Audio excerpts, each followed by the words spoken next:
faut retrouver les jours heureux de la libération, mais pas avec les institutions actuelles.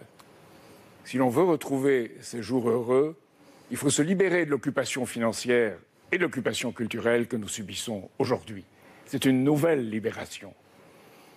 Pour aller vers cette libération, pour se battre pour elle, il faut faire sauter le verrou financier qui nous opprime.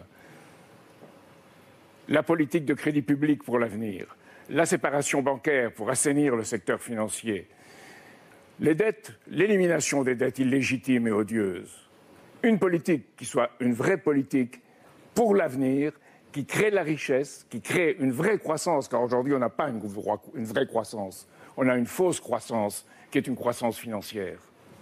Alors, aller dans ce sens exige en même temps qu'on rétablisse l'estime de soi chez les Français et les Françaises, pas la peur de mal faire, l'estime de soi. Et cette estime de soi, c'est une grande politique culturelle, redonner l'art et la science au peuple, ce que voulait Léo Lagrange, Jean Vilar. Il faut rétablir cet état d'esprit. Sans cela, je pense qu'on ne se battra pas comme il faut. Alors, donner partout les moyens de découvrir.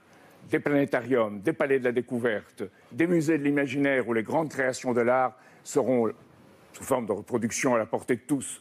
Il y aura une discussion sociale, comme il y allait au moment de la Révolution française, on l'a oublié. Au début de la Révolution française, ça se passait dans les villages, ça se passait dans les sociétés d'amis, ça se passait partout dans tout le pays, et c'était cela la fraternité. Nous devons retrouver cette fraternité-là pour changer de cap. Et si vous votez pour moi, vous voterez pour ce genre de cap, ce changement de cap, pour ces idées, et vous voterez pour la France avec les yeux du futur, dans laquelle nous pouvons recevoir tout homme avec un beau visage, enfin.